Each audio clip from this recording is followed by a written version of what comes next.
Tuleb. Nii ja saame siis tervitada numbri all 62 lõpetavat Mari-Liis Mõttust, kes võtab siit naiste võidumaratonil. Tere tulemast tagasi ja palju õnne!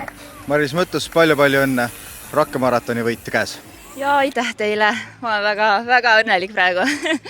Tõsi ta on, et perekonda täna 2 võitu, et Mattias Vend võttis meeste võidu, sina võtad naiste võidu, et on see nüüd eriline päev ka mingil määral?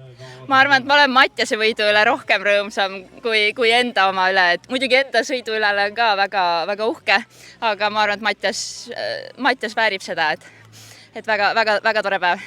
Aga räägi oma sõidust ka natukene, tegelikult Meri-Liis Irvel ju oli olemas, aga ütleme ausalt, et peale starti oli ta kadunud sinu jaoks, või oli ta kuskil maal olemas ka, et meie kõrvalt vaatasime küll, et panid oma sõitu juba peaaegu stardijoonest alates. Esimene osa, või ütleme siis nii, et see esimesed 10 kilomeetrit, ma just vaatasin, et võib-olla tänane sõit on sõidetud, sest et Merilil on võimalik, kuna ta on häid sõite teinud, siis ta on esimeses stardigrupis saab startida. Mina olen pidanud teisest ja kuna meil oli seal alguses siuke 15-20 meest vahel, et siis tundus küll, et ta läheb ära. Aga kui kruusalõigu peal läks andmiseks, siis tundus, et tal oli üpriski raske.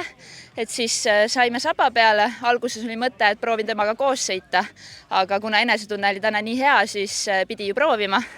Ja kui Emumäel kuulsin, et siuke 2 minutit oli vahe, kuigi edasi ma tegelikult ausalt öeldes ei teadnud enam, mis see vahe oli, et kogu aeg pidi peal hoidma, et siis sealt edasi võis juba arvata, et tuleb võit täna ära.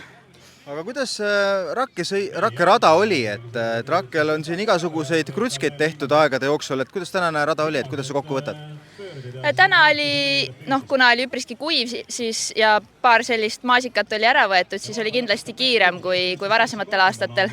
Tavaliselt olen ma siin Emumäe kandis oled ära kustunud ja täna oli ka kartsin, et äkki kustun, aga jah, täna kuidagi kestsin väga hästi ja alles 5 kilomeetrit enne lõppu, et siin oli mõnus tõus oli meile sinna lõppu pandud, et seda küll seal imesin niimoodi üles, et lihtsalt oma silmalaugudega, et saaks lihtsalt lõpuni.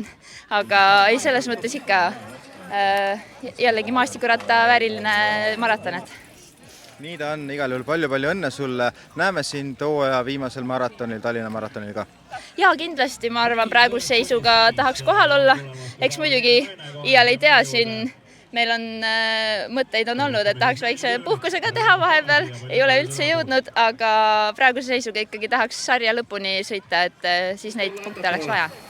Igal juhul palju õnne, poodiumil tuleb väga piltina. Aitäh!